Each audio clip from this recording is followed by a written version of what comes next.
My name is Riley Jupp, and I am a student of Murdoch University. My student number is 32236758. This presentation will be based on Assignment 3 for Edn441, Teaching Humanities and Social Sciences in Early Childhood and Primary. What kind of teacher I want to be? On a general basis, the kind of teacher I want to be in a HASS classroom, or any classroom for that matter, is a teacher that is democratic and encourages students to make their own decisions through nurture and care. In a great teacher's classroom, each person's ideas and opinions are valued. Students feel safe to express their feelings and learn to respect and listen to others. This teacher creates a welcoming learning environment for all students. The mutual respect in this teacher classroom provides a supportive, collaborative environment. In a small community, or any community for that matter, there are rules to follow and jobs to be done. Each student should become aware that he or she is an important integral part of that community. And I want to be the teacher that makes them aware of this. A great teacher lets students know that they can depend not only on the teacher, but also on the entire class. So, incorporating my teaching style into a HASS classroom. When I was growing up, I had some brilliant HASS teachers that had an impact on me and made me the teacher and the person I am today. I think HASS teachers in general are a different breed to say, not in like a negative sense, but when you have your general HASS teacher is full of life, like incredibly creative, full of wit, and that's something that I aspire to be.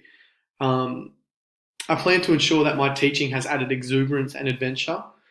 I think has the potential to be such a monumental learning area. I think it is a monumental learning area, but it can just be so much bigger. Teachers nowadays are delivering lessons in, I say, boring way, whereas HASS is just so much to learn and so much interest, and can be a catalyst to students' learning and create more interest using the environment and the world around you. The passion in my teaching will hopefully reflect upon the students' engagement towards the specific HASS topics. So how will I do this? I guess first and foremost, starting a lesson off with, I know it's boring, now we have some real work to do sort of comments. I think these are an indication that the class is about to be dull and boring, and your students already become disengaged. They'll focus on HASS and things like real boring.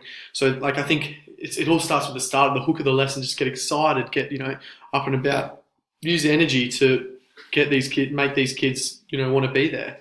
I want to keep the topics relevant for young students and help them connect to geographic and historic situation with hands-on activities and relevant tasks. I think once you have students engaged, then the real learning can take place.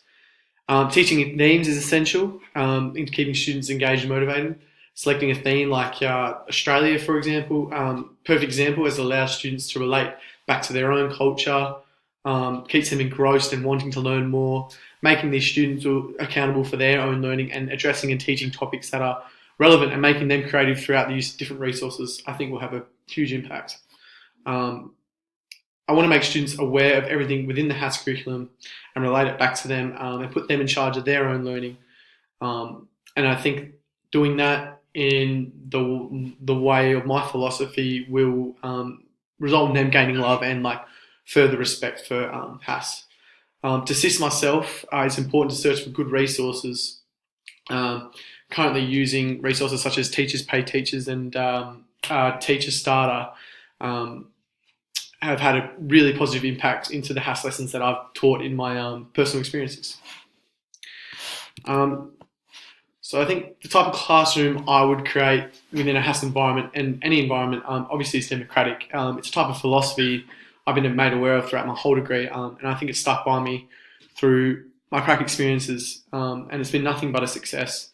Having the students brainstorm a list of roles for each other, help them to come up with roles such as a timekeeper, voice distributor, evaluator, note taker, whiteboard recorder, facilitator, technology, and all that stuff. I think is pretty important.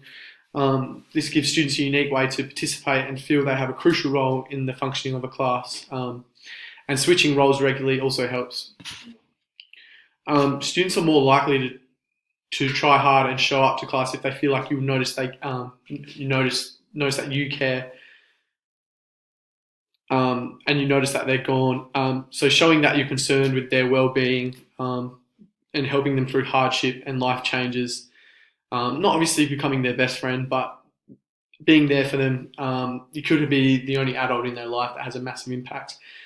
And having this within a HAS environment as well creates so many opportunities for these students to learn.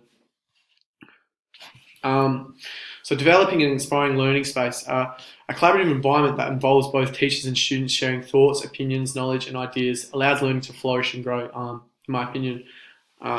It's far more superior than a teacher-directed environment. Within a teacher-directed environment, the creativity is limited, imagination and knowledge of the teacher. We want to achieve an even balance of teacher and student input. It quickens the pace of learning and promotes effective communication on all levels. Here are some examples of how you can create an inspiring learning space. Removing anything that does not inspire learning. So just the obvious that's just there, that doesn't need to be there. Because I think within a learning space you can make use of it as much as you can, and removing all the negativity or just stuff that you don't need will help. Maneuvering furniture, moving the furniture around in like different sorts of desk setups and all that stuff. That's always really good and inspiring. Through the use of technology and resources, obviously, with the world evolving like it is today, this will have a huge impact on students within the inspiring learning space. Injecting colour in the classroom, making sure the classroom is colourful and full of fun things to look at. That's always really good for students. Sit and stand desks, stools, whiteboards with the modern day, so your smart boards as well, and just the layout of the classroom. It has a bigger impact than a lot of people think. The way the classroom is laid out. Especially you can get so creative within a HAS classroom because of all the historical things you can put up and all the geographical things you can put up, especially with what topic they are studying. I think it's a great way to get students enticed. HAS is a life skill. In a world that is increasingly culturally diverse and dynamically interconnected, it is important that students come to understand their world, past, present, and develop a capacity to respond to new challenges now and in the future in innovative, informed, personal, and collective ways. It's just so important, I think, to have HAS as a skill. It genuinely is a life skill. It makes students make reflective, informed decisions, valuing their belonging in a diverse and dynamic society, and hopefully this will transform to them positively contributing to the locally, nationally, regionally, and globally, and they can find a profession out of it as well. Thinking about and responding to issues requires understanding of different perspectives, key historical, geographical, political, economic, and social factors involved, and how they interrelate. HAS is just extremely important, which is why I will be having a heavy focus on it throughout my teaching life. So yeah, at the end, just finish off with a bit from the curriculum. So the Australian curriculum for the humanities and social science empowers students to shape change by developing a range of skills to enable them to make informed decisions and solve problems.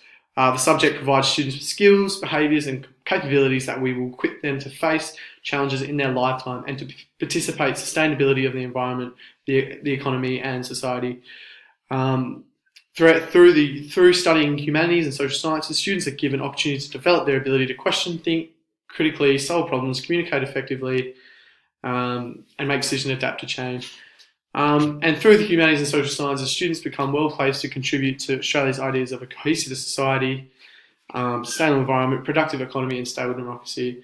I want to make a change as a HAS teacher. I think with everything happening in the world, at the moment. It's pretty full on, and it's got a lot to do with education, especially within a Hash environment, because Hash changes the world. Hash makes the world go around. So I think this unit has helped me and shaped the way I want to teach Hash in my own classroom. Thank you for listening.